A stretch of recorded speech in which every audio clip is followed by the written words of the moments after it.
ikaze abakurikiye Impera Star.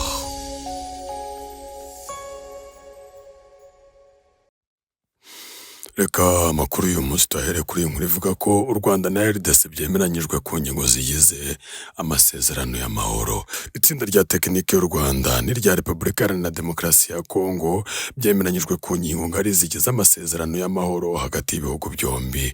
Nyuma y'iminsi hari ibiganiro byaberaga muri Leta Zunze Ubumwe za Amerika. Ku itariki 18 z'ukwezi kwa gatandatu nibwo ibiro bishinzwe ububanyi n'amahanga muri Amerika byatangaje ko impande zombi zemeranyijwe bikubiye mu masezerano agomba kuzashyirwaho umukono n'abaminisitiri ku itariki 27 z'ukwezi kwa gatandatu. Uyu muhango ukaba uzabera imbere y'umunyamabanga wa Leta Zunze Ubumwe za Amerika ushinzwe ububanyi n'amahanga Marco Rubio. Masadi Buro, umujyanama wa Perezida Trump ku bibazo bya Afurika, yatangaje ko yishimiye kuyobora ibiganiro by'iminsi 3 byavuyemo amasezerano y'ibanze bikozwe n'itsinda rya RDC n'u Rwanda. Yagize ati, mu cyumweru gitaha twiteguye kwakira ba minisitiri b'ububanyi n'amahanga mu isinywa ry'amasezerano ku itariki 27 imbere ya Marco Rubio. Twese hamwe tugamije kugera ku mahoro arambye n'ituze mu karere. Itsinda rya tekinike ryigaga kuri aya masezerano y'impande zombi ryari rihagarariwe n'umunyamabanga wa Amerika ushinzwe politike ya Afurika Alison Hoka. Ibiganiro by'iri tsinda byamaze iminsi 3 bibera i Washington, byakorwaga hashingiwe ku masezerano agena amahamaganisha akarere ku mahoro yashyizweho umukono ku itariki 25 z'ukwezi kwa kane 2025 na Minisitiri w'Ububanyi n'Amahanga n'Ubutwererane Ambassadeur Olivier Nduhungirehe na Therese Kayikwamba wa RDC. Mu byemeranyijwe rero harimo kubaha ubusugire bwa buri gihugu, gukumira ibikorwa biganisha ku makimbirane, guhagarika imirwano, kwambura intwaro, kwakira imitwe yitwara gisirikare itari iya leta, gushyiraho uburyo buhuriweho bwo kugenzura umutekano, gufasha mu gucyura impunzi n'abavuye mu byabo imbere mu gihugu. Amerika kandi yatangaje ko leta ya Qatar yitabiriye ibiganiro byagejeje kuri aya masezerano y'ibanze yagezweho kugira ngo bijyane n'ubushake bw'ibihugu byombi. Ibiro bishinzwe ububanyi n'amahanga bya Amerika byavuze ko uruhande rwa RDC n'u Rwanda byishimiye umusanzu n'uruhare rwa Leta Zunze Ubumwe za Amerika ndetse na Qatar nk'abafatanyabikorwa mu kubona igisubizo mu mahoro. Reka amakuru tuyerekeze kuri iyi nkuru ivuga ko Benin yatahuye amasezerano arenga 860 y'abishyuza mu madevize. Banki Nkuru y'u Rwanda yatangaje ko mu bushakashatsi yakoze yasanze mu bantu bakodesha inzu zikorerwamo ibikorwa bitandukanye birimo n'ubucuruzi mu mujyi wa Kigali no mu yindi mijyi barimo abishyuza mu madevize barenga 863. Hashize iminsi abacuruzi mu mujyi wa Kigali bataka ko uko amadolari ya Amerika arushaho guhenda ariko ubukode bishyura ku mazu bakodesha nabwo bubahenda kuko harimo benshi bishyura mu madolari. Ingero ni muri Chic n'izindi nzu z'ubucuruzi nyinshi ziri mu mujyi wa Kigali. Abazikodesha bavuga ko bishyuzwa mu madolari ya Amerika. N'ibikorwa Banki Nkuru y'u Rwanda igaragaza nk'ibimunga ubukungu bw'igihugu kuko bituma amafaranga y'u Rwanda atakaza agaciro kuko umubare munini w'abantu baba bashaka amadolari nyamara bagiye kwishyura ibicuruzwa na serivisi z'imbere mu gihugu. Umuyobozi ushinzwe isoko ry'imvurisha muri Benin, Muhoza Theogene, yatangaje ko mu bugenzuzi bakoze basanze hari inzu z'ubucuruzi zikodeshwa mu madevize kandi binyuranye n'amategeko. Yagize ati, turi guhangana n'iki kintu kimunga ubukungu kikamunga ifaranga ry'igihugu. Ubushakashatsi Banki Nkuru y'Igihugu yakoze mu gihe gishize yabonye amasezerano cyangwa se kontra agera kuri 863 akenshi akozwe ku nzu z'ubukode z'ubucuruzi, akozwe nyine muri ya madevize. Muri aya masezerano 863 agera kuri 768 asaba abayagiranye kwishyura mu madevize. Ubushakashatsi bwakorewe mu mujyi wa Kigali, mu ntara y'Amajyaruguru, bukorerwa muri Musanze, mu Burengerazuba bukorerwa mu mujyi wa Rusizi ndetse na Rubavu.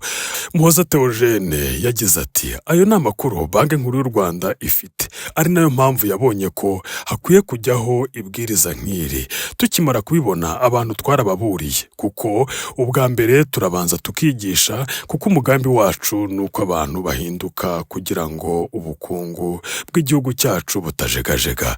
Bahabwa umuburo mu nyandiko, bamwe babicikaho abandi ntibabicikaho. Amabwiriza mashya yashyizwe hanze ku itariki 30 z'ukwezi kwa gatanu yongerewemo ingingo ya 20 ivuga ko kwishyuza cyangwa kwishyura mu madevize ibicuruzwa cyangwa serivisi byatanzwe cyangwa byatumijwe hanze y'igihugu bitemewe. Ingingo ya 34 y'amabwiriza ya BNR igaragaza ko umuntu ushyiraho igiciro mu madevize iyo ari ku nshuro ya mbere ahanishwa ihazabu ya miliyoni 5, byaba bwa kabiri agahanishwa miliyoni 10. Iyo umuntu akoze ibikorwa by'ubucuruzi mu madevize ku nshuro ya mbere ahanishwa kwishyura 50% by'ayakoreshejwe muri icyo gikorwa, cyangwa se akishyura 100% byakoreshejwe muri icyo gikorwa iyo ari ku nshuro ya kabiri cyangwa kuzamura. Bisobanurwa ko icyo gihe ibihano byishyuzwa mu mafaranga y'u Rwanda hakoreshejwe ikigereranyo cy'ivunjishwa ryo ku munsi igihano cyafatiweho. Iyi ngingo isobanura ko umuntu wese ukoze icyamunara cy'amadevize cyangwa undi wese wagizemo uruhare aba akoze ikosa, banki nkuru imuhanisha igihano cy'amafaranga angana na 50% by'ayakoreshejwe mu cyamunara. Icyamunara cy'amadevize ni ipiganwa mu igurishwa n'igura ry'amadevize rikozwe mu buryo butaziguye cyangwa buziguye, rikozwe n'uwo ari we wese agamije kugurisha ku gipimo cy'ivunjisha cyo hejuru cyangwa kugura igipimo cy'ivunjisha cyo hasi.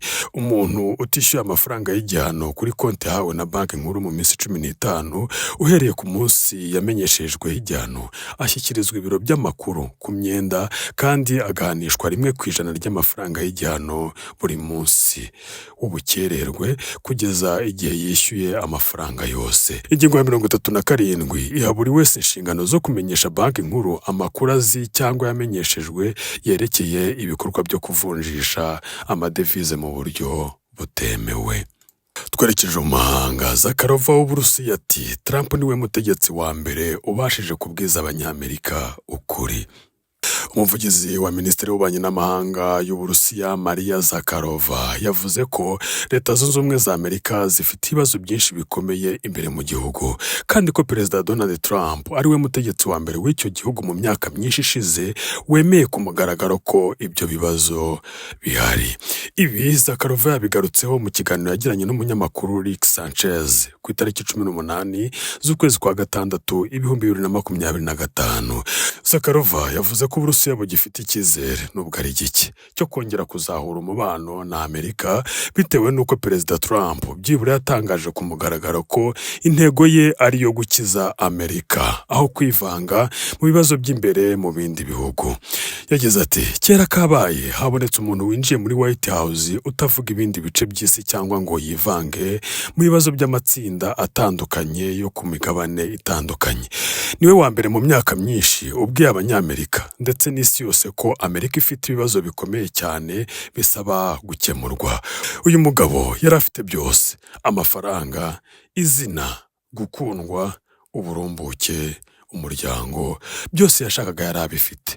Yabaye na perezida, ariko kandi yashoboraga kuvuga ngo kuva ubu ndiberaho njyenyine, ariko yagarutse avuga ko azongera kwiyamamaza atari ukubera amafaranga, izina cyangwa gushimwa, ahubwo ari ugushaka gukiza igihugu cye. Ibyo bituma mbona icyizere cyiyongera.